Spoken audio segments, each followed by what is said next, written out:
why people should pay for access and proximity and knowledge and wisdom. Paid mentorship, when you have a group of people who have paid for the experience, now, and then you start to group them together, that's the qualifier that they've already paid for. So their mindset is already set that they understand that there's value in the information that I'm about to consume, and there are no freebies. You ever want to be rich? Practice being rich. How someone can pick a mentor? What's the main component when someone is looking for a mentor? When yesterday I'm looking in the audience today and I'm seeing some of the people who actually being mentored by you guys. So somebody on the outside should feel very comfortable. Why? Because the success is following you. So somebody's saying, I am who I am because of Danielle. I am who I am because of Elias. I remember you teaching me years ago, don't just be a follower, become a student. Can you find more than one area in your life where they can properly service you and you're willing to be submitted? ¿Qué dice mi gente? Welcome to our very first English podcast. I'm here with my friend, my buddy, my running buddy, my brother, Elias Valentin. A big round of applause for Elias Valentin. Thank you, brother. You sound cool in English. I do, man. As I was telling you a few seconds before we got interrupted. Exactly. That I have a limited belief that I haven't chosen to change yet. That I don't express myself the same way in English as I do in Spanish. But you'll change it from... But maybe because of this 100%. Episode that we're recording today here in Houston, Texas, I might choose to change that paradigm. And we might start speaking more in English. 100%. How do you feel? I feel excited because this is a special one. It's my very first time doing an English podcast, but definitely it's a special one, and you guys are going to know why. But if you're here in the comments, first of all, let us know. How do you feel listening to us in English? And bro, I think this piece of content is going to be heard. Historic. Yeah, it's going to be heard years and years and years from now, and there's going to be a lot of fact here. There's going to be people 20 years from now listening to this episode and choosing to change their lives. 100%. Because we are about to interrupt their thinking pattern, the way they look at life, the way they look at business, the way they look at money, the way they look at energy. Because of this content, people can change their life completely. So you make sure, whatever you're doing, to listen to this at least 1,000 times. You don't have to believe me. Just experience the next few minutes and you see how your life can change by introducing into your mind this new way of thinking. And you know why I know that for a fact? Because that's what happened to us. That's what happens to us with our guests. Same man. Exactly. And bro, by the way, big round of applause for Daniel Camaro.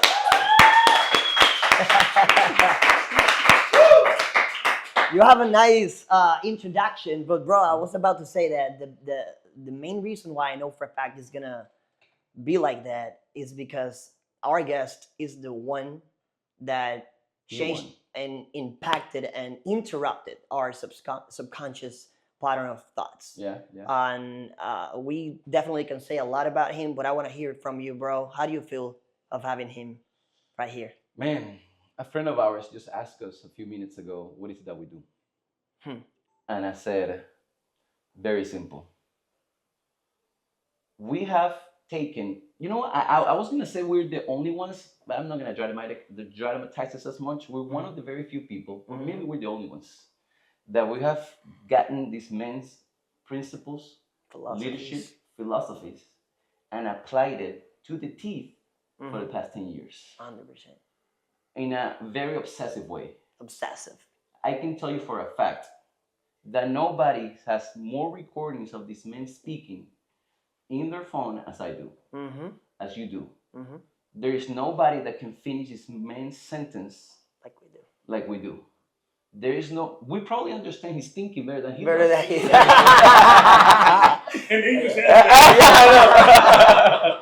So for us and you and I, we were 2012 and 2013, 10 years ago, around 22,000 people at the Mandela Bay in Las Vegas, Nevada. We were one of the many of the crowd. To this guy right there in the middle of 25,000 people, hoping, dreaming that one day I was going to be able to stretch his hand. That's right. We both were dreaming the same dream. We were consistent in dreaming the same dream. And now we're sitting here with him at a table, having a cup of coffee, about to talk real success, wealth, and transformation. Yeah, bro. So please, help me welcome the one and only the living legend, Mr. Holton Buggs. How you doing, my friend? How you feeling? Man, I'm feeling fantastic, man. I'm the way you guys are rolling. I might start speaking Spanish. I'm like, man, y'all got one up on me right now. Bro, no, it's a pleasure to have you here. It's a dream for us. It's a dream because I know probably you know this, but we always, in whatever we do, we speak about where we learn, everything that we've learned. And a lot of people edify us and tell us, wow, you're so amazing. And we were like, it's not, we didn't wanted to take the credit. We never took the credit. Never. And we've always explained how we have been obsessed learning from your mentorship in the last decade and more than a decade. And it's an honor to have you here, honestly. Thank you. Absolutely. No, pleasure's mine, man. And, I've watched you guys, even specifically when you guys first started. And I had no clue what was going on. I knew something was going on. I'm like, they've got all of these people, and I'm seeing them on yachts, and Daniel will send me videos of everybody saying, HB. I'm like, what the hell are they talking about me for? I'm like, I'm not on the yacht. I want to be on the yacht, right? But no, with the statement that you made, I would have to say, even without knowing what was actually taking place, I knew something positive and big was taking place.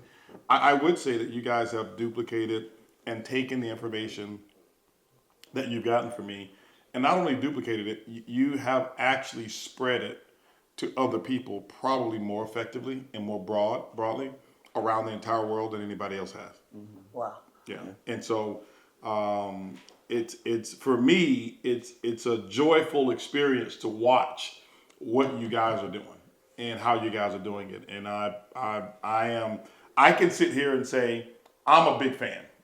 So I am a big fan of what you guys are doing. I see the people and I see the results and I see what's coming from what you guys are practicing, because you're preaching it, but you practiced it first. And that's the difference. Yeah. I watched you guys practice it for so long, and then you started to go out there and preach it. And what I mean by preach it is teach it. And so you did it in the right way. You're doing it in the right way, and the people are receiving it the right way. Wow, that's beautiful. And it's beautiful how, because this past weekend we were at your event here in Houston, Texas, and you were talking about never to take the credit. And Elias and I, we looked at each other and we're in the right path, because we're never taking the credit. I believe that nowadays anybody that has a camera, they believe they can change the world. And they believe they can start changing lives. But I think, and I've told you this before, I think it's time for the world to listen to a teacher, to a master that has been changing lives for 30 years without having a camera on his face. But I think it's time for the camera. You know what? I think it is time for the camera, man. Because the world needs you. Right. And your wisdom. Remember we were smoking that hookah in Atlanta, Georgia? I remember. Yeah. And I say the world needs your wisdom, because there's a bunch of stupid people that don't know what they're talking about with a camera on their faces, thinking they know how to live life. I have to turn around and blame him, for the iPhone. Yeah.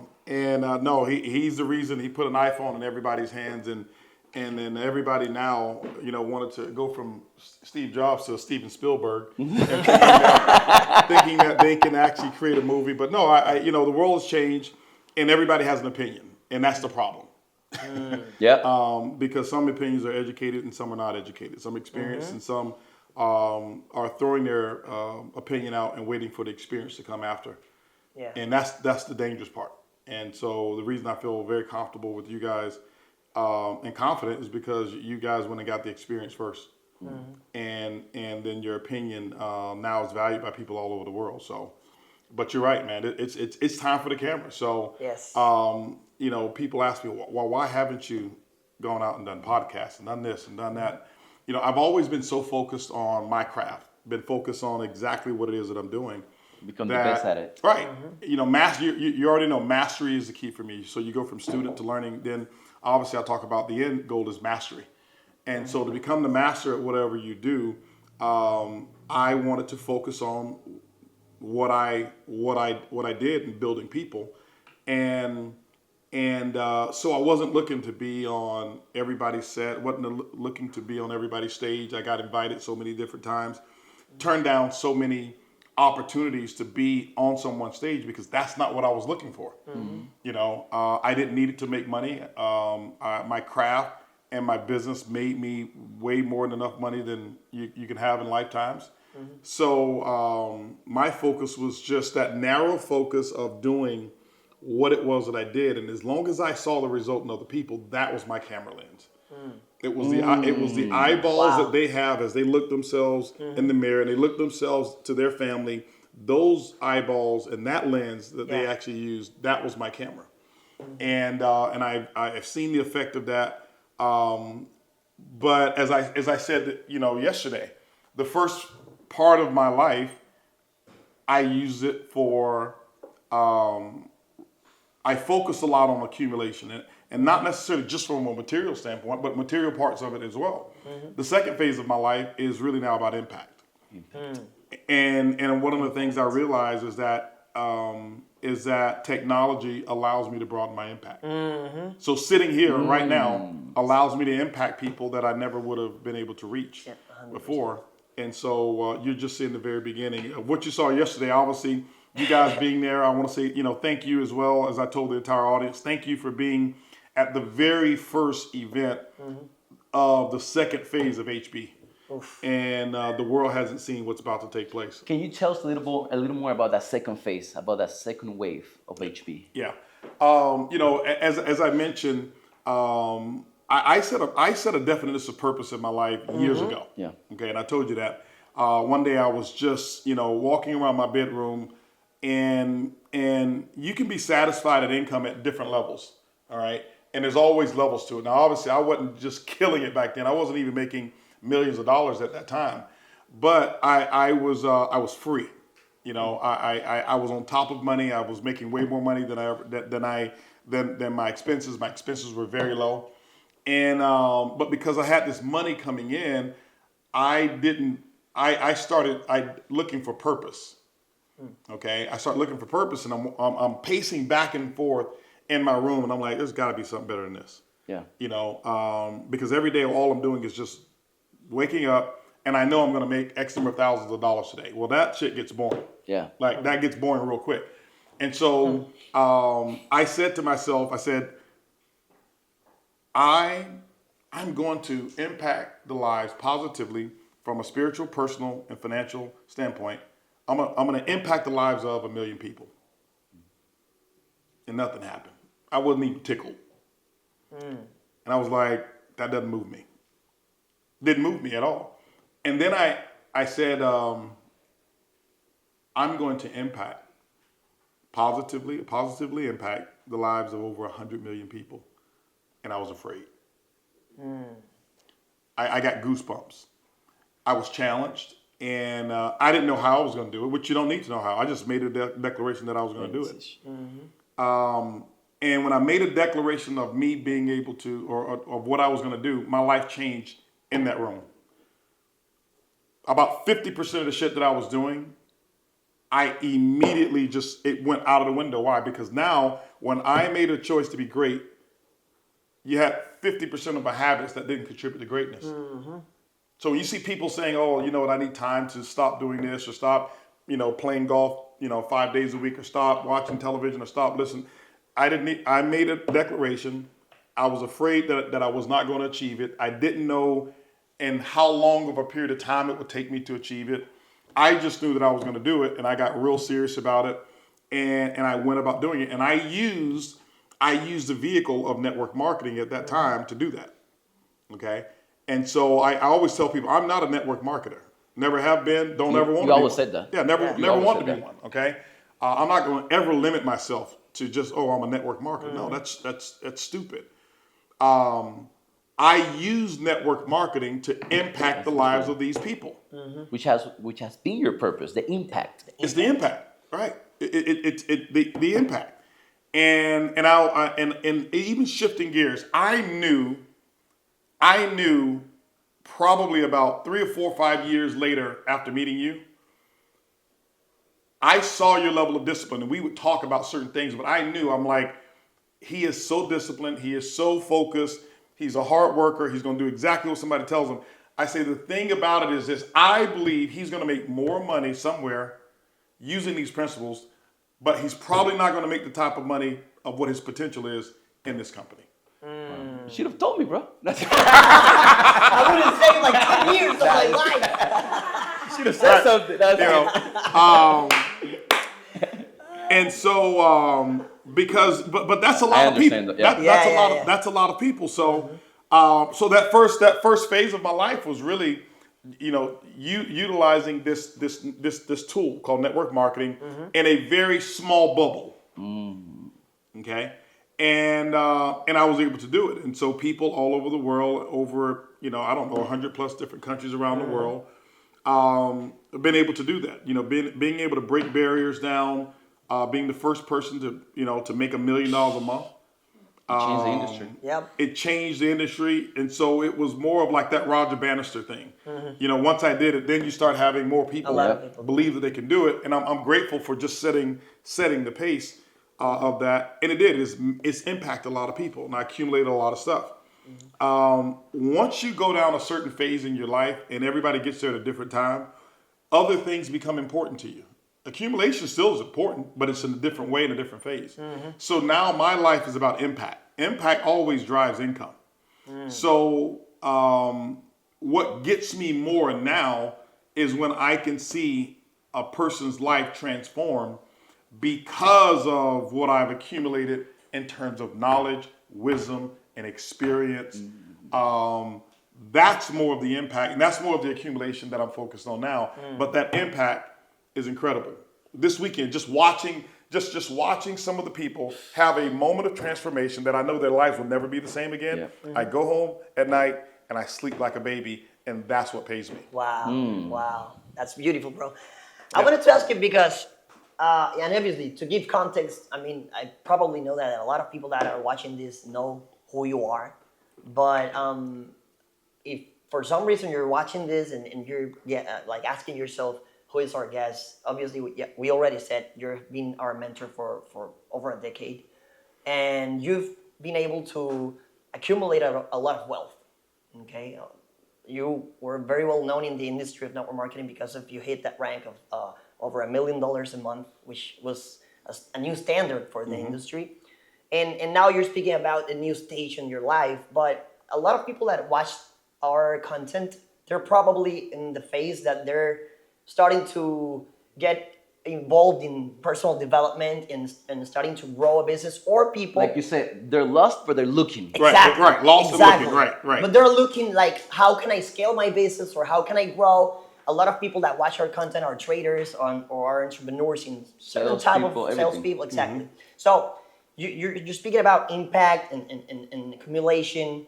What should be the main focus of that person? Let's say he's doing, I don't know, 3K, 5K a month, or even 10K, but they want to become a millionaire, or like they have hunger, they want to be big.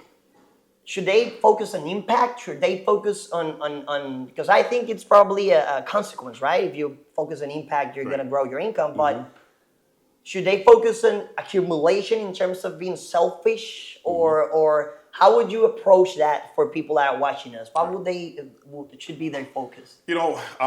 Starting, let's say 3K a month. I'm at 3K a month, and I'm going to give it to you as if this is the me at 3K a month being mentored by me right now. Wow. And so what would I do Okay. differently? Because I remember being at 3K a month, and the biggest mistake that I did is I chased money. And what I realized is that money runs away from people who need it. Money runs away from a need, but money runs toward a seed. And so most of the people, the reason why they can't get to the level, or it takes them so long, is because they're putting their need out front of needing the money and desiring the money, and they start chasing the money. And what I've realized is that money is a mechanism of attraction. Oof. Okay, and so money is magnetic. There's a magnetism about money. And so how does money magnetized towards you. Well, you've got to be attractive. If it's about attraction, you've got to be attractive to what you want to attract. Well, does money, is it attracted to a person's need? No. People are needy for a reason. And they focus on their need, and that's why their needs are very seldom met. So I would not focus on just the accumulation of money first. Now, I am not saying don't have financial goals. Yeah. Okay. You've got to have a financial goal. Whatever that number is, whatever it is, but the impact that you focus on is impacting you first. Okay? So, and when I'm talking about accumulation, start the process of accumulating knowledge, wisdom, and correct experiences. Oof. What do you mean by Knowledge, correct experiences? wisdom. Okay. So what happens is this here. Most people think that just because they have experiences, that equates to knowledge. So for example, if we take the industry of network marketing, I've been doing it since 1990, so that's now 34 years. All right. And you may have a person who say, hey, listen, you know what? I got involved in 1990 as well. We got the same amount of experience. No, we don't. I've got 34 years of experience. You've got 1 year repeated 34 times. And so you've got a lot of incorrect experiences. So for example, when you're in the first grade and you don't pass, what do you have to do? Repeat it. Repeat it. So that means you've got an incorrect experience. Gotcha. But once you pass, the teacher says, you know what? You now have been promoted to the next grade. And so they've got to have the correct experiences. And how do you know how can you measure correct experiences? You can measure correct experiences by being able to get more of the same with less work. Okay. And so if it took me XYZ amount of time to accumulate this or to get to this amount, now if I've got the correct experience, I can use that experience and I should be able to compress my time frame, which means I can shorten the time between the time between I earn the next segment or achieve the next segment of success. Yeah. And so the other part of it is who's coming behind you. The best way to get the proper and correct experience is to teach someone what you've learned. Okay. And that's where leadership comes in. That's where leadership comes in. And so, because what I found is this: very successful people, we have a desire. It's kind of like you ever watch Animal Kingdom and you see animals that it's in their nature to mate. Not for the pleasure. It's in their nature to mate. It's nature. Right. It's in their nature to mate so that they can reproduce. Right? Well, successful people, we've got this animalistic desire in us to reproduce who we are in someone else. Wow. And you've always talked about that. Yeah. And this is why a good teacher should never feel inferior or should feel insecure about their successor taking off and becoming just as high or even higher than they are. And a bad teacher always does. Yeah. A lot of We've seen this throughout the years. Yeah. And so when I'm watching what you guys are doing, and that's why I've always I'm a big fan. For example, Elias, I've been his mentor, and at one point because of him, I'm in front of a camera. Right. What I told you, he told me first. Yeah. Yep. And he made me do a podcast. He sat me down in a table very similar to this one. He turned the cameras on. Said, what are we going to talk about? And I said, my mentor changed my life. That was the main title. First podcast ever. Right. That has changed people's lives like we have no idea. And we talked for an hour and a half about you. That was the podcast. That was the podcast. So I got to brush up on my Spanish so I can go look at the podcast, right? I got to brush up on my Spanish, By the way, right? Daniel was like 50 pounds. I was 50 pounds heavier. 50 pounds heavier. I wasn't as good looking.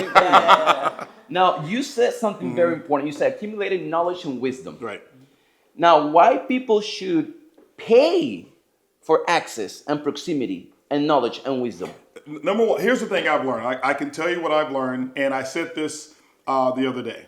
I am out of the business of free mentorship. Okay? Because I've had, if you remember, as I mentioned, for the last 20 plus years that I've been mentoring people, it's all been free. Yeah. Right? Why? Because my pay that I received was in the development of them, and when they produced some kind of way, the universe paid me. Yeah. Right? But here's what I've learned. I had to decipher between who was going to be the real and the right and the serious students. You know, every person who pays me for mentorship has never one time showed up to a mentorship session late. Wow. Not one time. Wow. Because they paid. Because they paid. Not one time has a person that pays me for mentorship, when I give them the answer, not one time have they argue with me that I don't understand them. Not one time. It's always the freebies who what they do is they try to go through the ends of the earth to get me to understand why I don't understand their point. And I'm like, didn't you choose me as the mentor? Exactly. Why in the hell did you choose me if I don't know? Why would you choose somebody who doesn't understand you? Because that's why I say everybody wants a mentor until it's time to be mentored. Oof. And so paying for mentorship, number one, you're going to respect the information more, because you're going to value the information more. And as someone who's mentored people on both sides of the coin, people for free. Now, there's some that I mentor for free. And when I say for free, I don't believe it's free because they paid the price through an example for me to know that they're serious, like yourselves. Yeah. Okay? There's nothing that you guys can come to me for that I'm going to charge you for. Why? You've already showed me that I can duplicate my philosophy through you, so you've paid the price. Wow. When somebody hadn't paid the price, you're going to pay me. Wow. Oof. You're either going to pay the price before or you're going to pay me. Yeah. And so... But you know what's crazy? I believe because we're the right student, we still want to pay you. Yeah. Right, yeah. I always tell the story. A few years back, you launched a retreat in Bahamas. Yeah. $25,000 general entry, $50,000 VIP. Right. I had about $63,000 on my checking accounts. Well, that's the only account that I had. Right. Just in case you were thinking I had other accounts. So it was $50,000 for the VIP entrance. The hotel was about $1,200 a night.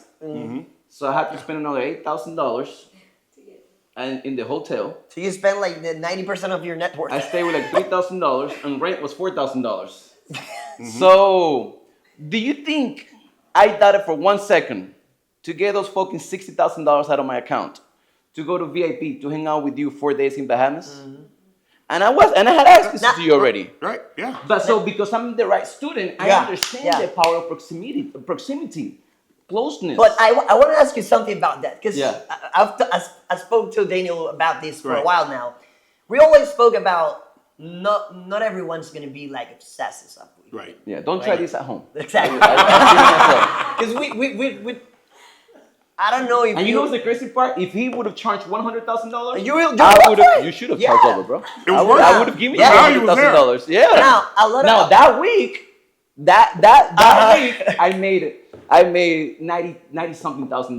yeah. So But that was my goal. exactly. My goal was to be in the room with the right people. And So probably because he paid $50K. that's the key. Paid mentorship. When you have a group of people who have paid for the experience, now and then you start to group them together. That's the qualifier that they've already paid for. So their mindset is already set that they understand that there's value in the information that I'm about to consume, and there are no freebies. There just are no freebies. And so that event was designed, and I never forget. I was in Mexico when I decided to. That was my very first event. Yeah.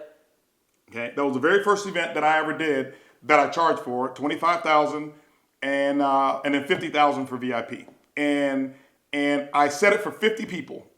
All right, 32 people immediately bought VIP, and we only had 30 VIP seats, and the other 20. So I never advertised the event whatsoever. It was just a whisper campaign, let people know. But I said, here's what I'm going to do.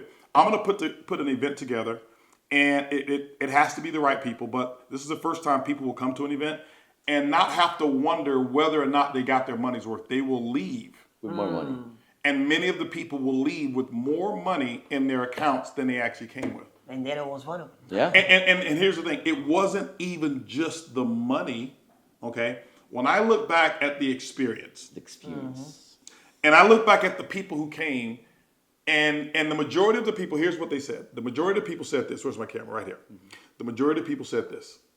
They said, I didn't pay enough. Wow. I felt like I didn't pay enough. They said, how can I have gotten an experience like this at this price here? And that's what we wanted to do, is we wanted to give that experience. But and like you said, that's why you're where you are now. But you know what? There were probably some people who heard about it and said, you know what, I wouldn't pay that amount. Yeah, and you know what? And they probably still right now couldn't even afford to pay that amount because of that mindset that they have. And two things real quick. First of all, what I took the most out of that event, one night we were at the casino. I've never played blackjack before. I was just standing there watching HP, and he was like, "Hey, Daniel, come on, sit down. I don't have any chips." He has a bunch of $1,000 chips. He grabs 10 and he gives them to me. I was like, "All right, let me try it." I should have just stand up and pass those chips out. But that experience of him just giving me 10K worth of chips for me to win, I ended up with $2,000. So that wasn't a good night. That experience, that made me feel so good. I don't even know what I got out of it, but here's what you got out of it. Yeah. You ever want to be rich? Practice being rich. yeah, it's how I felt playing with the $1,000 chips. It's what I said. I said correct experiences, right? That was So a correct experience is hanging out with real people, Sitting at the who right have table. real success. Doing real things in terms of living a real life, because that wasn't a staged experience there. That's what I do. Yeah. And so, but here's one of the things I'll tell you I learned at a blackjack table. And I'll never forget, I'm sitting at a blackjack table in Las Vegas. And I think I was at Planet Hollywood Hotel. I'm sitting, and Nelly is right next to me. The singer, the rapper. The rapper. Yeah. Okay. Nelly is right next to me. I don't know Nelly. Nelly doesn't know me. And I'm just a regular guy to him, and it's just he and I at the blackjack table. Nelly's sitting there with a stack of chips that are $5,000 per chip. I'm sitting there with $500 chips. We have one dealer. We're playing the exact same playing cards. And so I know what type of money I got, and I can read about his money. And I'm like, we ain't that different. Okay? Matter of fact,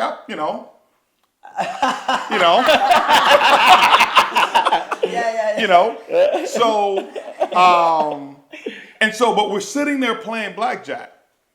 And Nelly keeps putting out these $5,000 chips. I keep putting out the $500 chips. Here's the difference. Here's when I learned how to play large. Both of us at that time were multi-millionaires.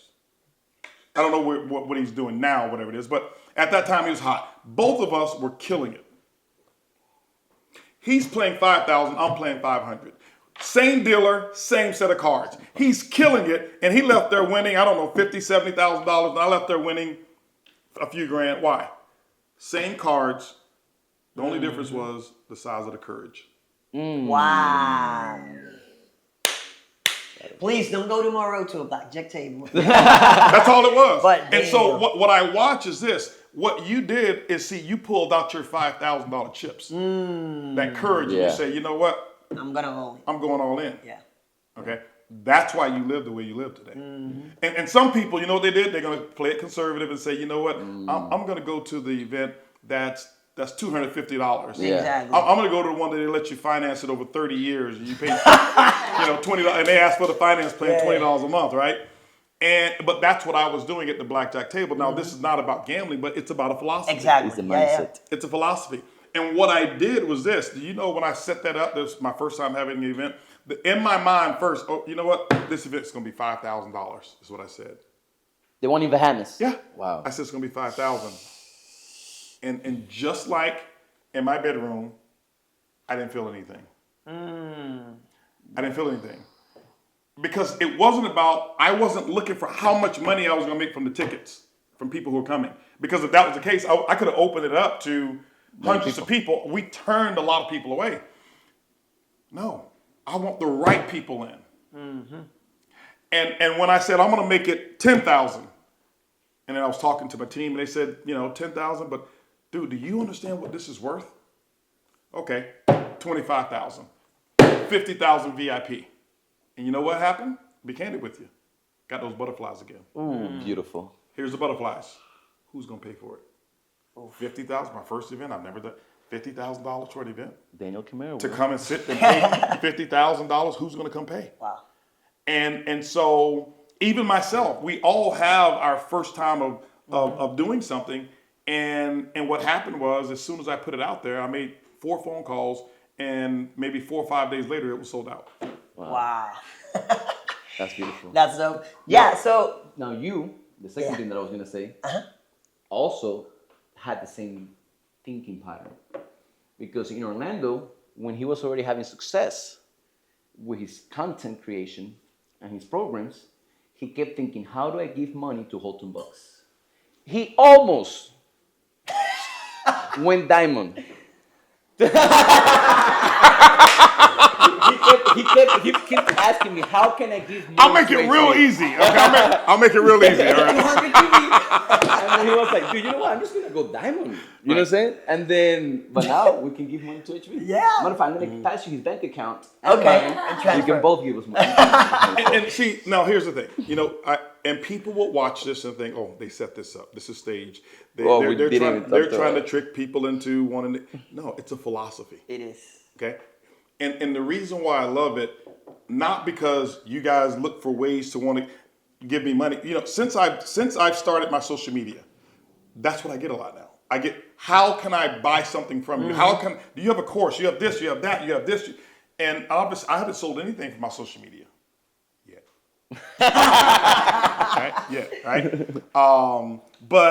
But it's the exact same way I've always looked to the people that I've admired and mentored. Why? Because I always wanted to be the one to show my appreciation. And I talked about that yesterday. See, when I have a chance to be in front of my mentors, and if I have a chance to be in front of the people who've impacted my life and are authority figures in my life, I am appreciative that I even qualify to pay money to learn what it is that they have to offer me. Wow. And that's a wealth philosophy. And so the person who's at $3,000 a month, stop spending all your money trying to look rich. Because I want to get back to that. Okay? Stop spending all your money trying to look rich. Okay? And because most people have the concept of fake it till you make it. And what I mean by fake it till you make it is they spend money that they don't have on an image that they're renting. Oof. They're renting an image. They're renting an image. Okay? Now, I am not one who says don't invest in yourself and don't invest in your aesthetics, your looks. Yeah, you can. But I want you to learn how to play the game for keeps. Play the game for keeps. Because on my way to success, all right, I can't remember that someone that I know of who partnered with me in business because of any of my cars. Because I didn't use my car as the tool. I had my car for me. I didn't use my car as the only tool or as the purposeful tool because that's temporary. Exactly. I want them coming for the knowledge that I have and the understanding and the wisdom. And not, everybody's not going to do that. But don't take your first money and go out there and spend it on and have no money in the bank, but you're spending it on an image. So you got a $6,000 car note and you've got $2,000 in the bank. And now you're hustling real hard for that next $6,000 this month right here because you got to get that car note paid. That's not what it is. That's not where it's at. And start investing in yourself. What I would do is I would take the first fruits of my business, as I always talk about, is you want to make sure that you start to invest in yourself and then learn how to put your money out there and make your money come back multiplied. Make it come back with friends. Put overalls on your money and make it come back, right? I love come back that. with friends. Well, so when I put money into, what I did is I put money into books, audio tapes, and videotapes. Okay, because we didn't have a lot of seminars that there was, on the internet and stuff like that, and you didn't even know because there was no way. There was no way to find out who was having these seminars.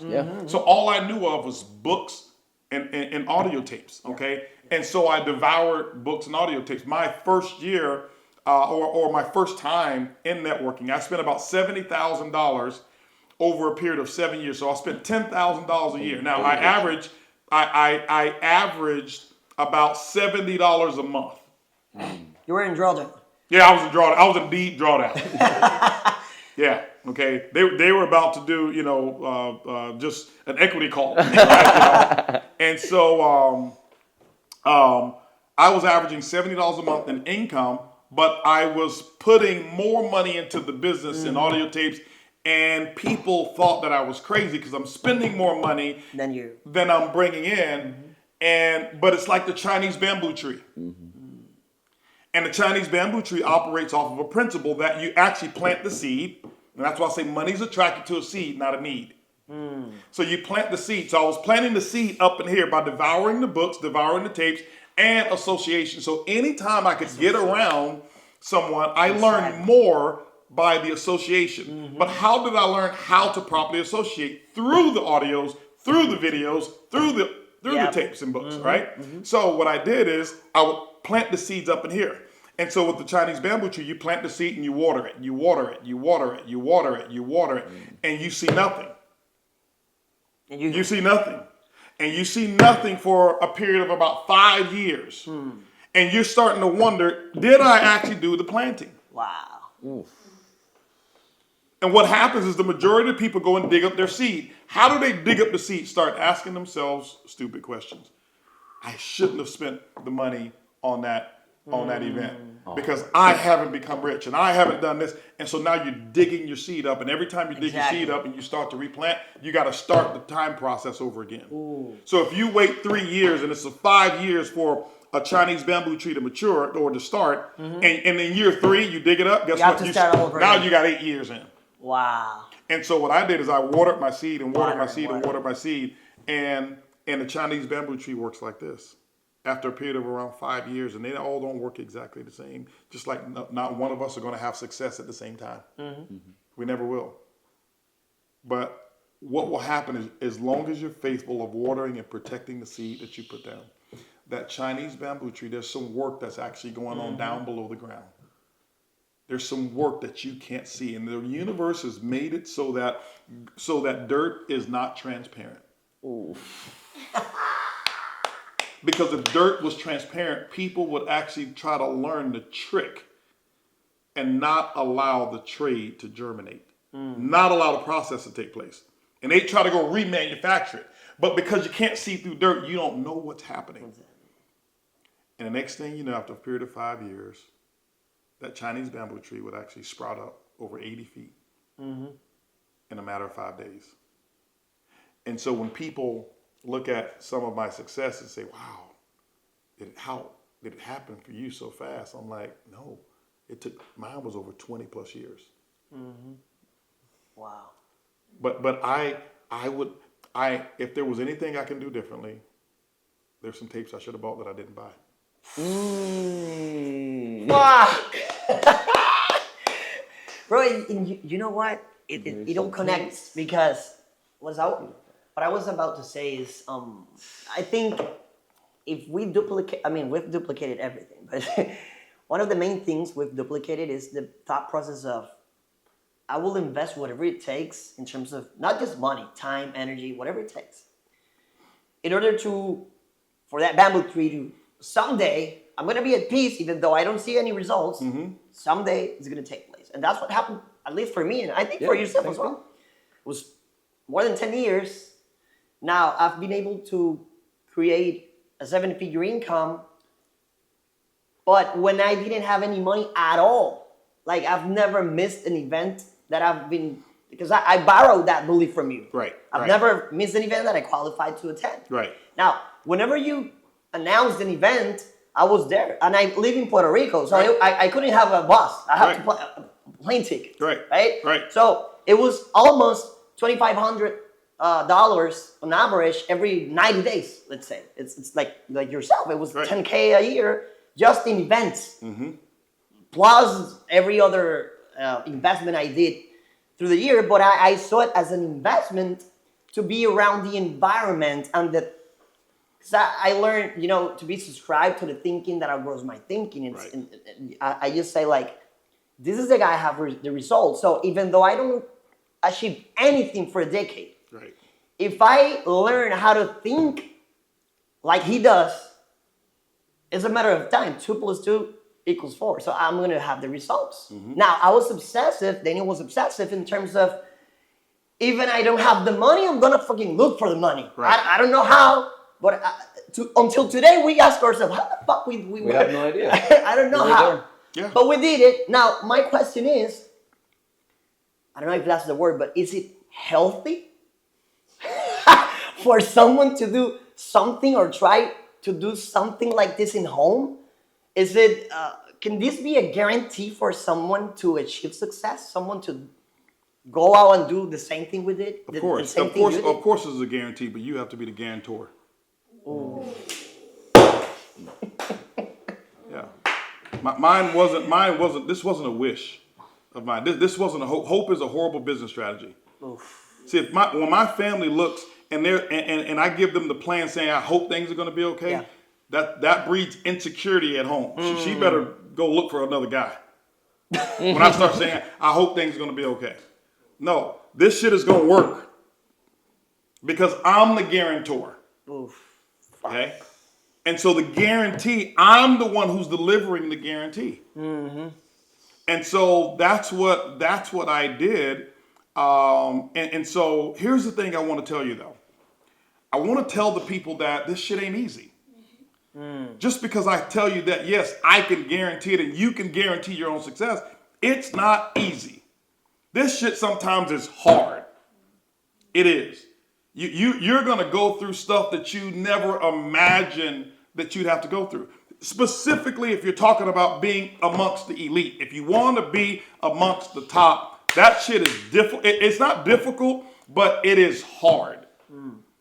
And so many people make it look like easy street because, that's what I'm talking about. Some people who flash all of this stuff and make it look easy. Oh, listen, I just did this and 2 weeks later I'm a multi-gazillionaire. No, can you make that money that fast? Yeah, but you don't have the foundation. You'll lose it. But the stuff that I did, the things that I gave up, the challenges that I went through, just like yourself, man, I'm driving 30 hours from Houston to Pennsylvania, to Pittsburgh, Pennsylvania, and I've got 16 people on a 12-passenger bus. And I'm number 16. I'm number 16 sitting in the aisle. I don't have a damn seat. Wow. 30 hours, one way. Okay? The bus gets pulled over. Okay? The bus gets pulled over. But because how I was living, not having enough money, we get pulled over. They run everybody's license. I'm the one who has unpaid tickets and whose license were suspended. They take me off the bus and take me downtown to book me. There's no bail money. I don't have bail money. I barely have money to sit in this fucking aisle here, right? And so, going through things like that and being in hotels, I never had my own hotel room for 7 years. That was not even a thing you thought of. Like, owning your own hotel, that was like hitting a lottery ticket. Wow. Never took an airplane, a flight to an event. It was always driving, always a bus. For 7 years. For 7 years. 7 years. But I didn't look at it like I was paying the price. I looked at it like I was just getting one step closer to what I say that I'm going to guarantee. And so did I give up a lot? Yeah, I gave up a lot. There's concerts. See, I never saw Michael Jackson in concert and I could have done it. I had the money. I just didn't. Why? I'm focused. I'm digging deep. I never saw Michael Jordan shoot a basketball. The greatest player to ever do it, I never saw him play. Why? Because I'm so focused, I don't want to take the time off because I'm thinking if I take the time off, I'm gonna lose some momentum. So there was a lot of things that I gave up. I stopped playing golf. I used to play golf 3, 4, 5 times a week. I stopped watching television. I stopped listening to the radio.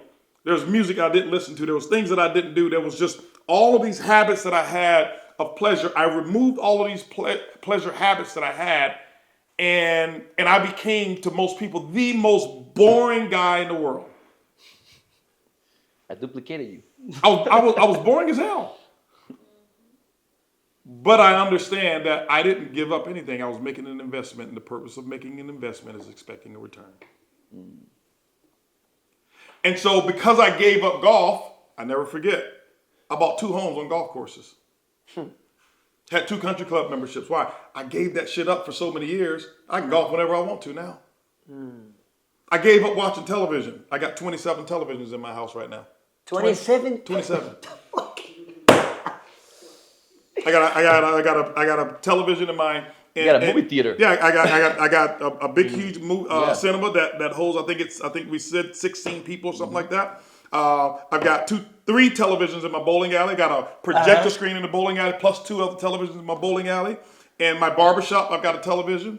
I've got 2 televisions in my kitchen. Why? Because if I'm cooking, I can look right there and see one. If I'm sitting on the other side and I want to look back the other way, I've got one that comes out of the countertop, so that's 2. I've got one in the main living room. My son has one in his room. I've got one in mine.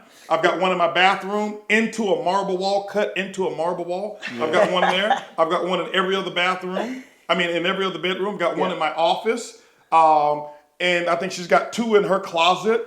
I'm running out of places, but I know I'm all over the place. In the closet. Yes, 2 in the closet. By the pool. Yeah. One by the pool. Yes, one up downstairs, outside. One upstairs, outside on the balcony. Why? Because I gave it up. And so if I want to see a sporting event and I don't want to sit in the same boring ass room, I'll just walk around and whatever I want to watch is right there. Exactly. Why do I have him right here? I gave up golf, right? I told you I was playing 4 times a week. Right? And who was I playing with? I was playing with the fucking losers on the municipal courts who were sneaking on when golf green fees were $20 and I didn't have the $20 to pay for golf green fees, and I'm sneaking on. Walk on the 10th hole, act like I've already played the first 9 because I had this golf thing, and everybody who was doing it and everybody who was there at that particular golf course, they were doing it right after they got off of work. And all they could think about was playing golf. They didn't have a dream. And I said, if I continue hanging around these guys right here, my guarantee of my dream is not going to come. So I gave it up. Next thing you know, guess where I'm at? I'm at the Masters. I didn't want to watch him on television. I went to the Masters. If you ever saw the commercial with the Nike commercial where he hits the ball, he's in the playoffs at the Masters. He hits the ball, chips the ball all the way up. The ball goes past the hole. It rolls back. It shows the Nike symbol. And then fall right in the hole. Guess who was sitting right there at the edge of the fucking green when that ball went in? Wow. Me. Why? Because I paid the price and gave it up. Both times I've gone to the Masters, I've only been twice. Both times he won. The both times that I've gone, maybe I should go again. Dude, you fucking slacking around. Where the hell are you going? Right? Wow. So what I'm saying is I gave that up. Okay, I gave up music. Then I bought a record label. So I gave up listening to music, but I own a platinum selling record that has paid royalties forever. Wow! But I gave up music on a record label.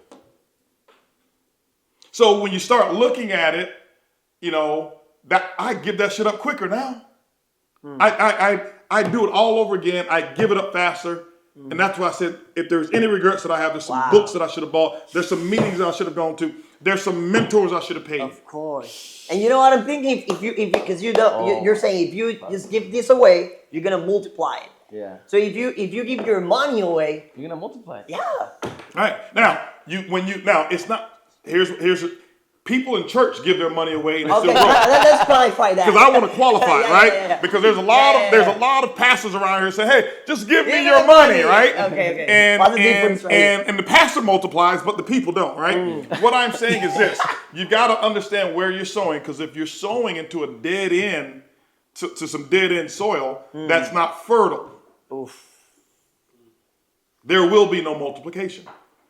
And so I was making sure that where I was sowing my seed, remember, I'm the guarantor. I wasn't looking for nobody else to guarantee me. I wasn't saying to somebody, hey, if I come to your seminar, if I buy this audio, can you guarantee me success? I wasn't asking that. I'm the guarantor. Yeah, of course. Yeah. And so I don't want people thinking, hey, you know what? I'm just going to go and give Elias and give Daniel, I'm just going to go and sign up for all their events. And because I gave it, The money's going to come back. No, get your ass to work. Yeah. Start doing the stuff that I'm talking about. Investing in your mind, investing in your environment, investing in learning how to properly communicate. Thank you. How to properly communicate.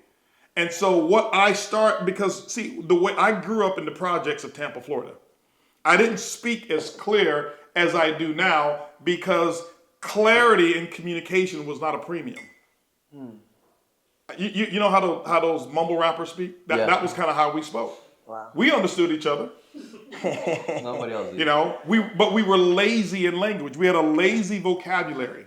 And what I learned is this. I learned that the more clarity I spoke with, the more I can charge. Wow. The more clarity you spoke. Because the more clarity, let me ask you a question. When you buy a television, and one is 4K, one is 8K, is the 8K a little bit more expensive? Yeah. Is it a little bit more clear? Yeah. The clearer you are, the more you can charge. Wow. So when I That's speak right and there. I can, and when I speak and I can paint a picture for someone that they can see the future more clear than they ever have been before, my value now is much higher. But if I can speak and I'm speaking in confusing terms and they can't understand what I'm talking about, they're not going to want to separate themselves from that premium money to pay me. Why? Because I'm breeding confusion. And so what I did is, and what I'm talking about I got involved in sales. So when I got involved in sales, you know, as I'm working on my journey, I'm learning the art of the art of value exchange. Okay, you got you know, I've got your product and you got my money. And we need to do a trade, but the only way I can make us exchange, because you got my money, I got your product, is to be able to paint a very clear picture of why this product is going to solve a problem for you. And as long as I can solve that problem and vocally communicate, so when I speak so that people can see, not so that they can hear. Most people's words, they want people to hear them. I want people to see. You ever heard somebody say, do you see what I'm talking about? I don't want you to hear what I'm talking about. I want you to see what I'm talking Picture about. it. Right. Wow. So when you hear something, you'll forget it. When you see something, you'll remember it. But it's not until you begin to do it that you'll begin to understand it. So what I do is I speak not to be heard. I speak to be seen, for them to see. And if they see, they can do. And when they do, now they will start to understand. And when they start to understand, guess what they want to do? They want to come back for more of that vision. They want to come back for more of those words that they can see. And that's what you guys have done. That's why you have a loyal following. Wow. Because when you guys speak, you don't want to be E.F. Hutton. When people speak, you know, when E.F. Hutton talks, people listen. Yeah. No, when Daniel and Elias talk, people see. Wow. That's So let's move from people hearing you. Forget about hearing. Anybody can be heard. Okay? But speak so that people can be seen. So when I start working on my not just my vocabulary, when I start working on my cadence, and what I mean by my cadence is being able to rhythmically deliver a message so that I can emotionally take a person from this seat over here all the way back around to this seat over here, in that room, all the way through that room, and they're still sitting there, but they felt the experience of the entire house. wow. And people pay good money for those experiences. They do. So I was doing virtual reality before virtual reality came out. Damn. Wow. With your words. With my words. Do you see? We needed a camera on Holton Buggs. Yeah, that's what. Next time we shouldn't have 4. We should have 8 cameras. Yeah. From 8 Bro, different angles. Yeah. I don't know if you agree with me, but I think this Of course is. I know. I want to ask this to HB because this question, mentor, I think it's a word that has been, I don't know how to say it, cute, but Right. you know what I mean? Yeah, it's overused, it's kicked Exactly. around, it's Yeah. overused, and everybody, it's a calling card today. Now, because for me, when I think in a mentor, not because I haven't had your mentorship directly. You've been a coach to many. I know you're a mentor to a few. But you always say the winners create their own conditions in their Right. mind. So when I created my conditions, he's my mentor. And I have been learning from you. But I now see a lot of people that are called mentors and that I call, we spoke it earlier, but how someone can pick a mentor? What's the main component when someone is looking for a mentor, and what's the importance of it?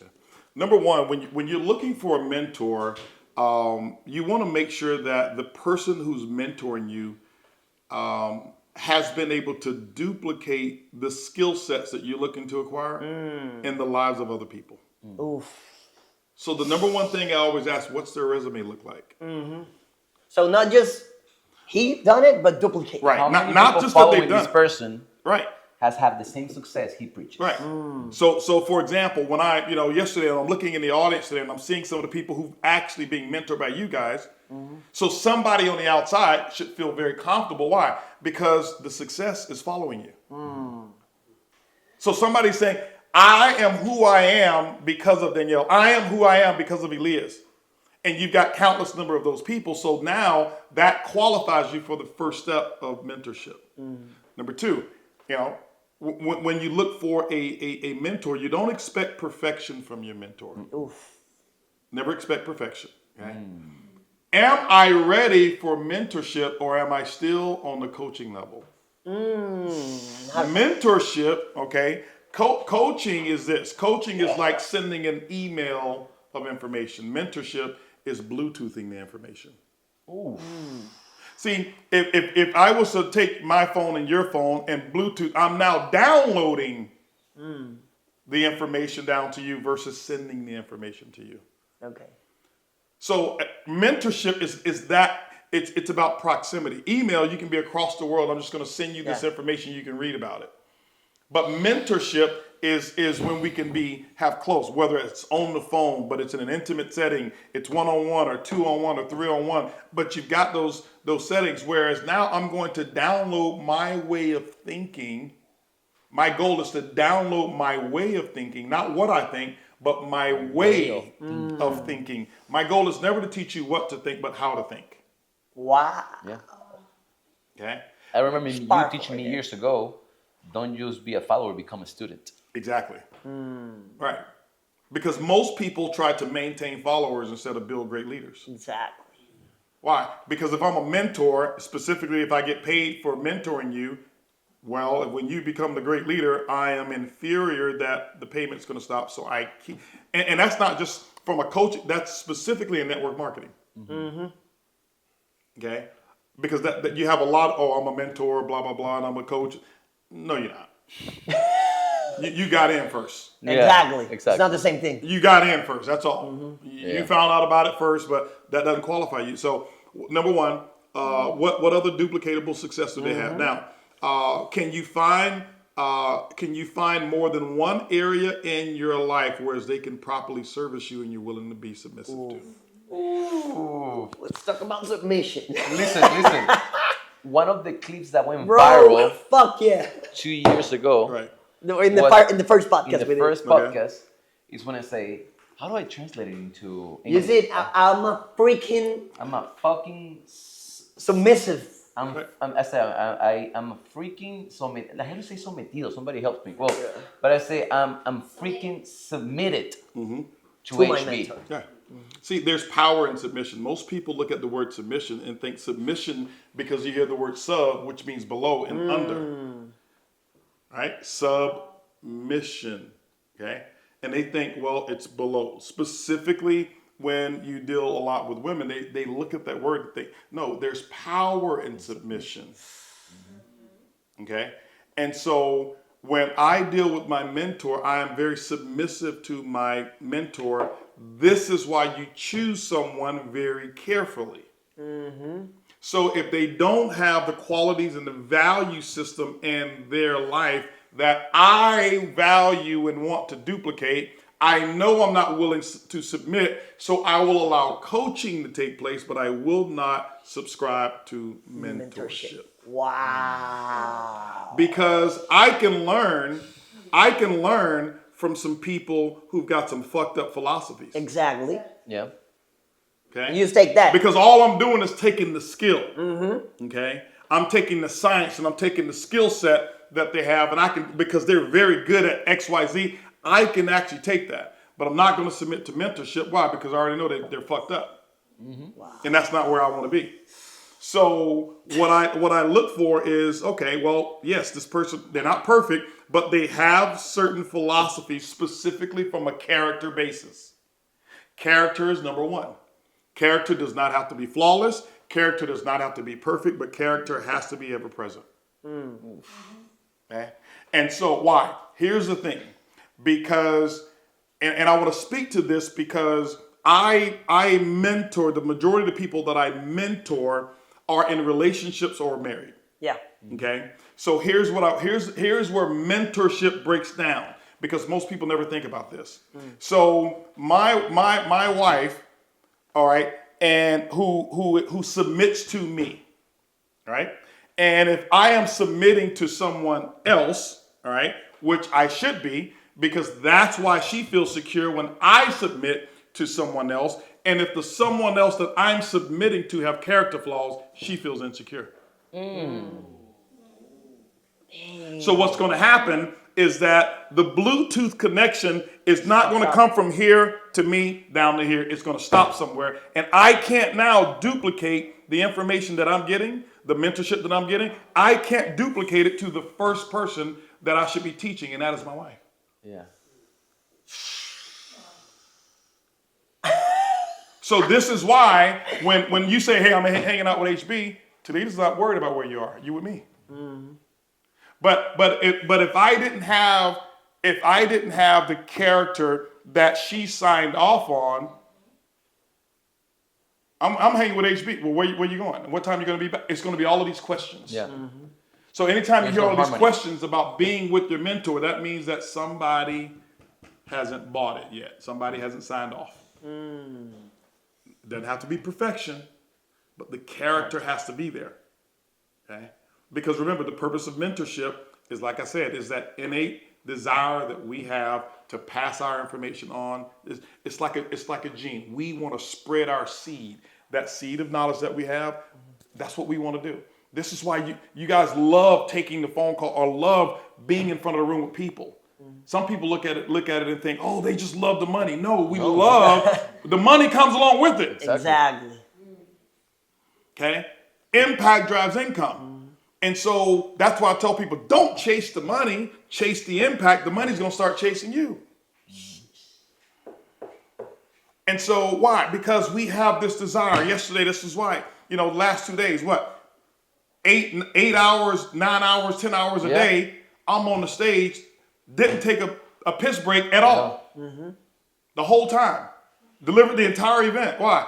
Because my desire for the people who was in that audience to get and to see what I'm talking about, because if they see, remember, everybody runs towards what they see. Nobody runs towards what they hear. You only run towards what you see. And that's why I took the time to paint the picture. And as I talked about, to make sure that every single person in there was seduced. Oh, hell yeah. Not to buy me, but to buy their dream. I seduced them to buy their vision, to buy their dream, not to buy mine. Wow. But we want to duplicate that. Yeah. And so what happens is when the mentorship takes place, because here's what happened. I started mentoring you. I grew a beard, you grew a beard. Yeah, of course. Me too. Then you grew a beard. Guess what? Everybody I was coaching and mentoring grew a fucking beard, right? I'm like, I need to start some hair care products around here, right? Some beard grooming. I need to shave it off for a couple years, then build a whole new group that don't have beards, grow this beard back, and start some hair care stuff, right?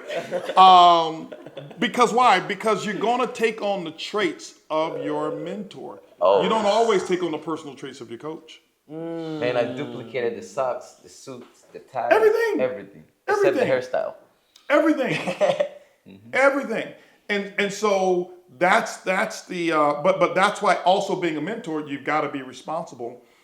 You got to be very responsible for the example that you set for those people who are following you. And so as a mentor, you're one of the things that you've got to have is you've got to have a good, strong brand. And I ain't talking about damn banner. This don't mean nothing right here. Yeah. That's not a brand. That's a banner. It's like a banner, right? The brand is the story that follows the example that you set. That's your brand. What have you done? What examples have you put out there? And what's the story that's being told? That's your brand. That's your brand. That is. Okay. And so, when I look at it, in terms of the intention, in terms of what my promise is to the people, when I talk about my impact and the story's been told, you get on every podcast and when you guys are out, you talk about, oh, my mentor, here's who impacted my life. So that's my brand. That's your brand. That's your brand. Wow. It ain't anybody can create this. Nobody. It takes intention to create a brand. You don't need a graphic designer to create a brand. No, you don't. But most people want to take the shortcut and they go out and get Fiverr or somebody or whoever it may be. Oh, guess what? Logo. Like when I see people all the time, hey, I created a great company right now, man. Look, I got a great logo. So they think that their business is going to grow because they have a great logo. That's funny. Yeah, I haven't had a business card in over 30 years. Yeah. Wow. You know why? I am my business card. I said to myself, I'm going to grow myself to be important enough, whereas they'll find a way to get a hold of me. Damn. Because I used to think a business card was going to make me successful. No, a business card just meant that I had 1,000 little 3x5 little sheets with the name and the phone number on it. Wow. And so, as a mentor, your brand must be congruent, with your message. And so many people have incongruent messages and brands. And this is why most brands fail. Wow. Because, as I said, your brand is the story that's told through your example that you set. And your message may be one thing, but your stories that are told are two different things. Okay. That incongruency. And so, but mentorship is special. Mentorship is the marriage. Coaching is dating. Damn.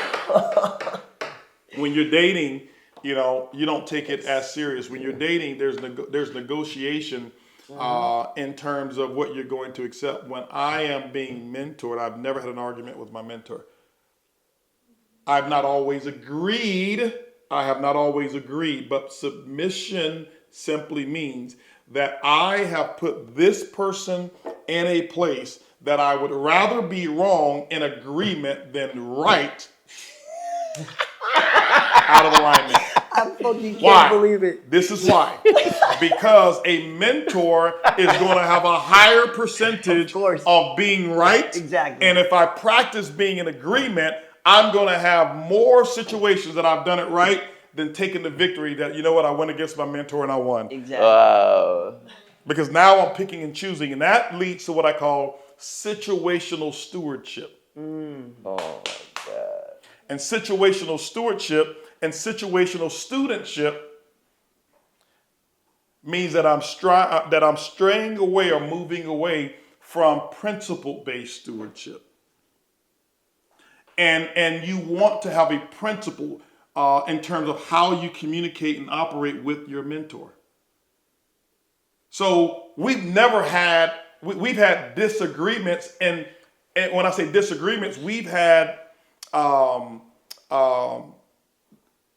processes that went in different ways. But when we talked, there was no disagreements. No, never. Hey, how do I get back in alignment and make sure? Right. It's not my job to get back in alignment as the mentor. It's your job. Okay. Wow. And so that's why submission is very important.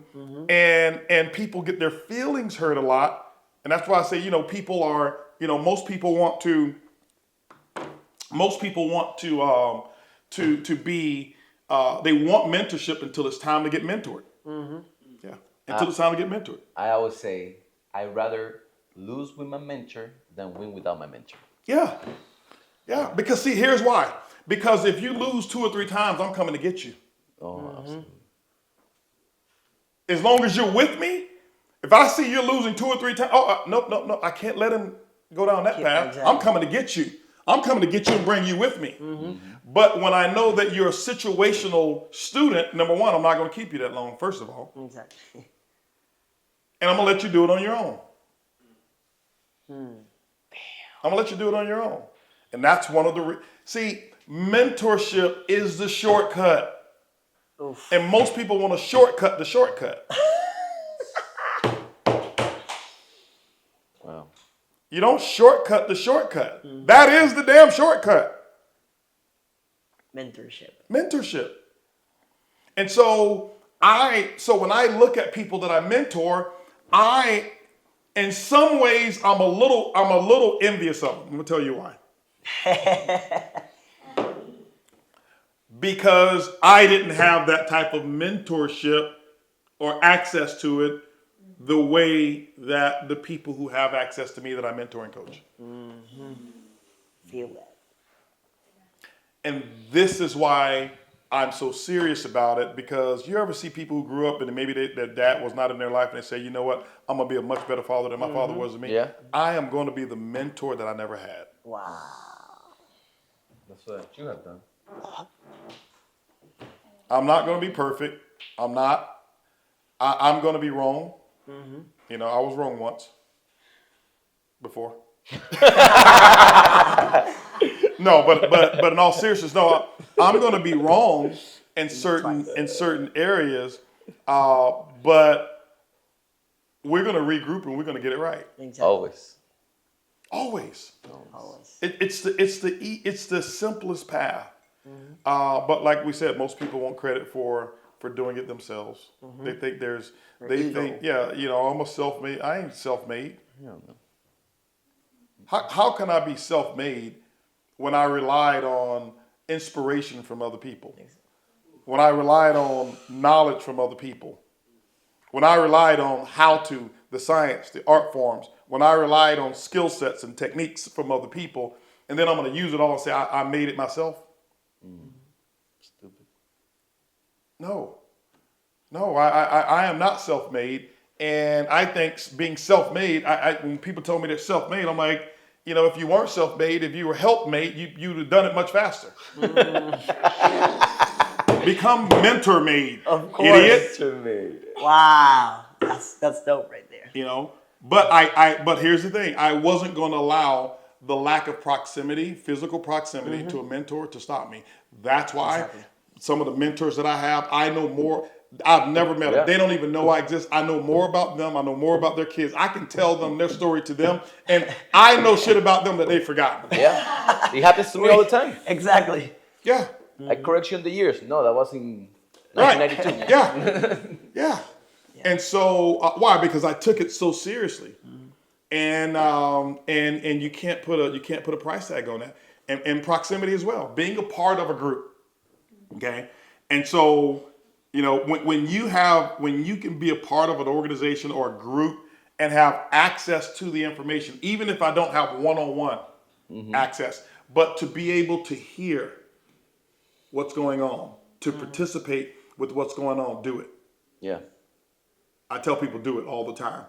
If I can be a part of a mastermind group, be a part of it. I can be a part of a study group, be a part of it. And what happens is your life starts to transform. I was going to ask you this to wrap it up. 90 days to a quantum leap. Is it possible? It's always possible. Yeah. Quantum leaping the reason I say it's possible is this: never put a time frame on quantum leaping, because quantum leaping happens within before it happens without.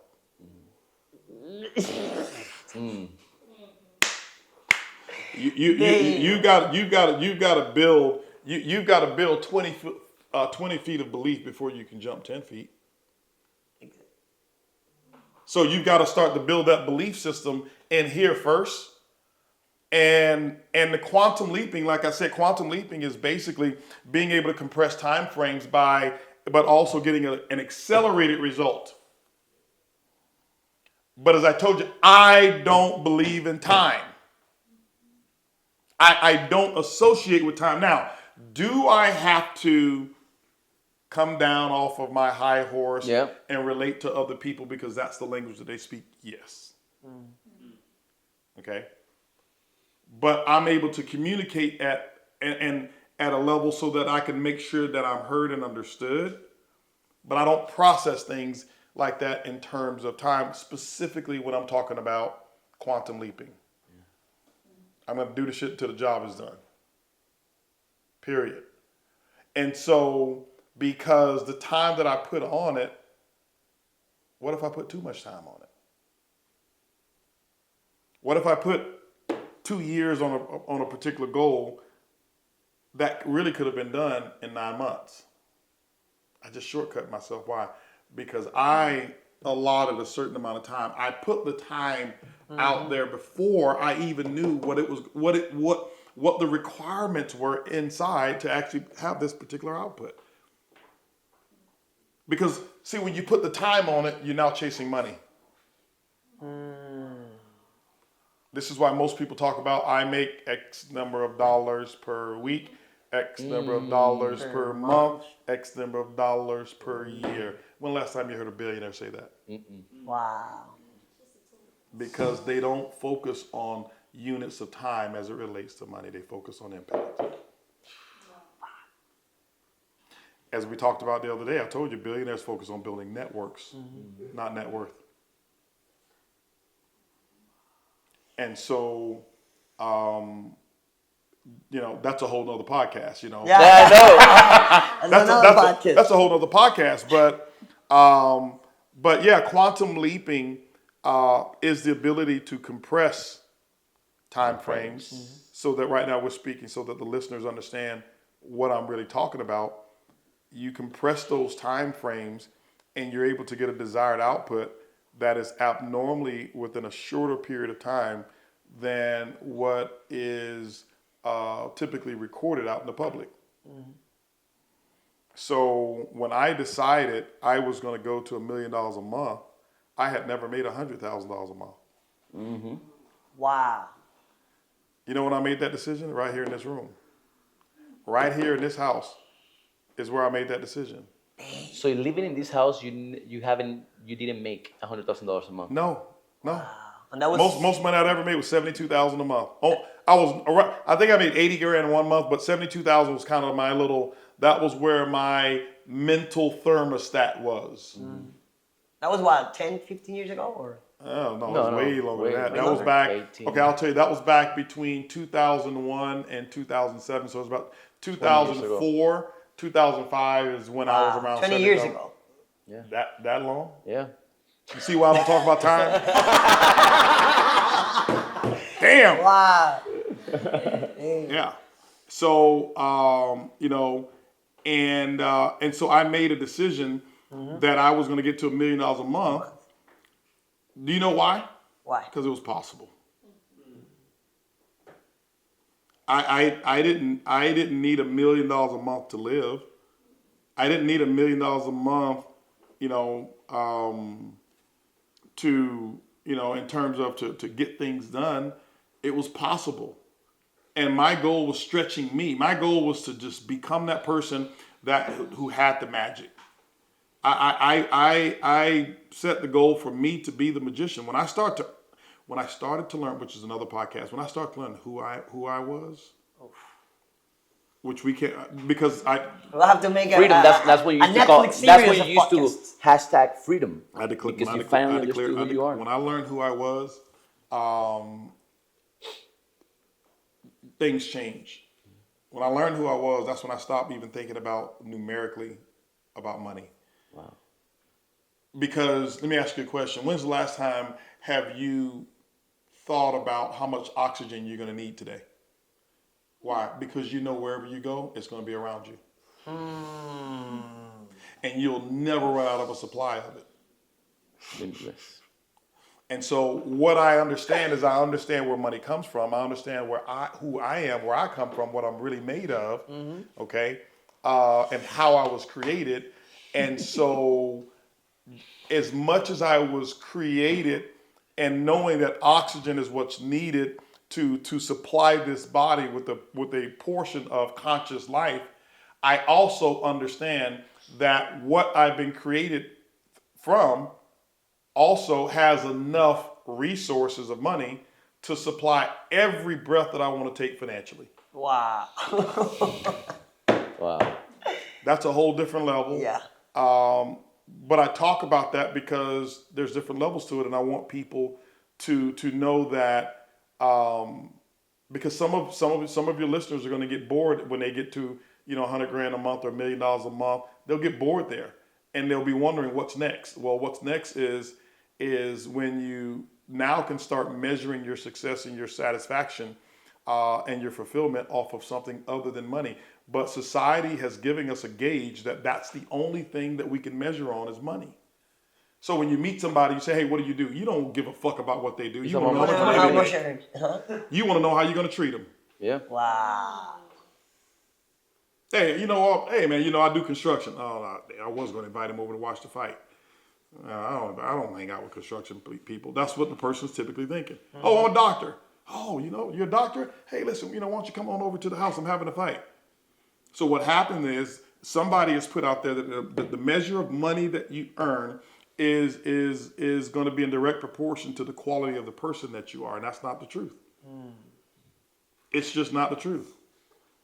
Okay, the doctor that you invited over is trying to sleep with your wife. The construction guys over there is trying to warn you that somebody's over here trying to break into your house. Wow. And so we have gotten so caught up on just the numerics of what the dollar represents, because we live in this world of status, and that becomes the gauge. And I want people to feel that satisfaction of the accumulation of wealth, just like I want you guys to. Don't throw that away. Yeah. I'm just saying, add this component and maybe put a little bit of it on the back shelf, knowing this is where I'm going. And it may not be where I'm at right now. Okay, but this is where I'm going, and this is what I know is going to be next for me. Well, let me feel what it's like making $1 million a month first, right? And let me have that gratification and that satisfaction of being at $1 million, whatever that number is, be there. But then there's levels to it, and there's other stages that you get to, and when you start, focusing on purpose, that's when your wealth, no one can disrupt your wealth. People can steal your money. And I've had a lot of money stolen from me. Nobody's been able to steal my purpose. Ooh. Ew, bro. Nobody. How many punchlines you got? Wow.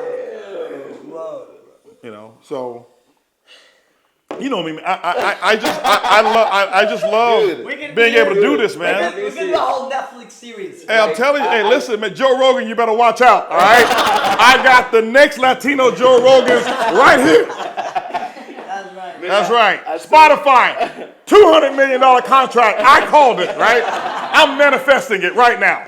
Hey, dude, I told you guys at the beginning. Yeah. This was going to be a piece of content. Yes, bro. That you're going to have to watch 1,000 times. Because I know for a fact that you heard this the first time, you didn't understand shit. You got to come back and rewatch it and study it and sit down with a cup of coffee, popcorn, whatever you want, and take notes. Study it.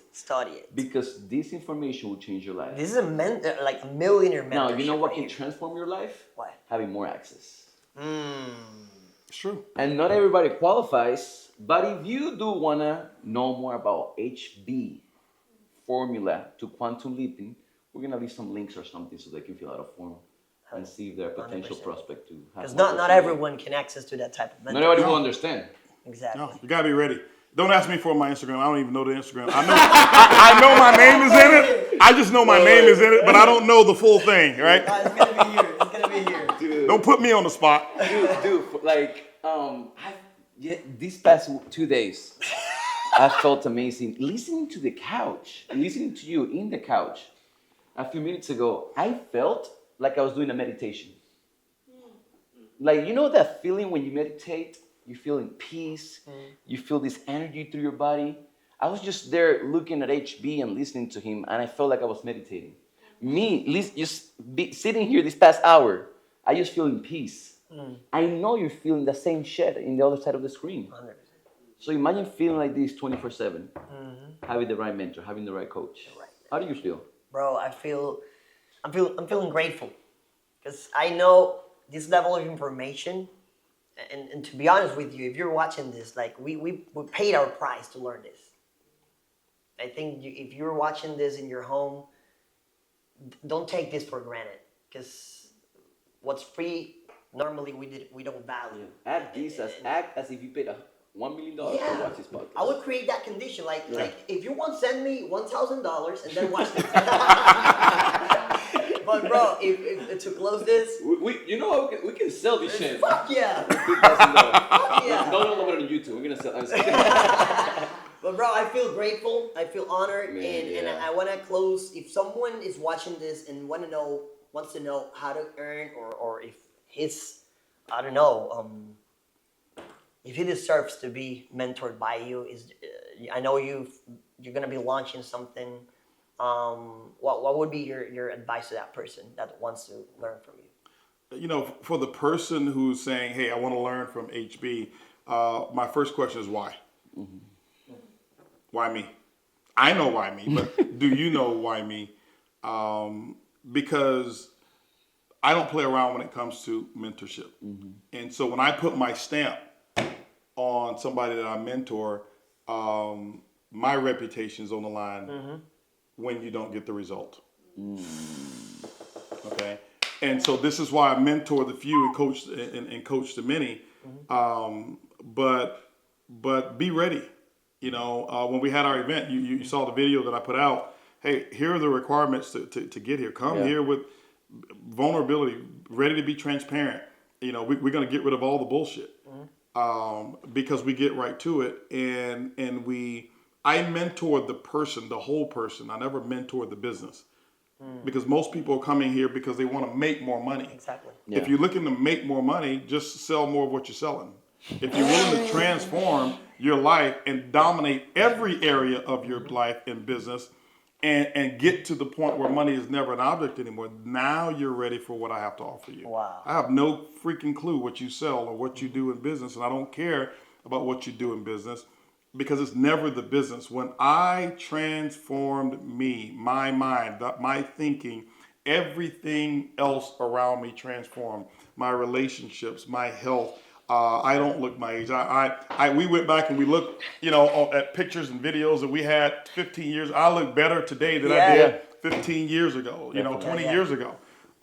So my finances transformed, my health transformed, my relationship transformed, my understanding and my connectivity from a spiritual level, all of that stuff transformed. And every business that I touch now, it actually prospers. Wow. And so my pathway to mentorship, one of the first things is give yourself a test, what I call a trial, and that is whenever I put something out to be in a room with me, come and see if you're ready for the heat. And when I say ready for the heat, it's not like I beat down on anybody, but I just don't accept bullshit because most people want to bullshit their mentor. Most people want to pay me. They want to pay me to tell them things that they already believe about themselves and get validation for their understanding that they've already created. That ain't gonna work over here because I don't need your money. And I'm never gonna tell you what you want to hear. I'm gonna tell you what you need in order to get to that level that you told me that you wanted to get to, because that's how my mentors have given it to me. I don't want the easy road. I don't want them to pacify me with all of the stuff that I, and float my ego. No, tell me the truth. Let's get naked. The naked truth. Wow. I gotta say the naked truth because in this world these days, he just sexually assaulted me. He said, "Let's get naked." Wow, bro. Wow. This I'm speechless. this is a masterpiece, and definitely there's gonna be some links in the description of this video, so just go down and click the link fill the form. And we don't know his Instagram, but you just follow him. But bro, I don't know Don't what worry, it is. we'll put it down here. bro, there was. Let's give a huge. Yes. Thank you. Shit, I'm gonna give myself a round of applause. Man, thank you Thank you, for bro. your friendship, for your loyalty. Thank you, HB. Absolutely, for bro. being, Absolutely. for Thank you, being bro. everything for us. Yes, indeed. I appreciate it. I feel so grateful. I'll let you to close. I got nothing else to say. See you in the next episode.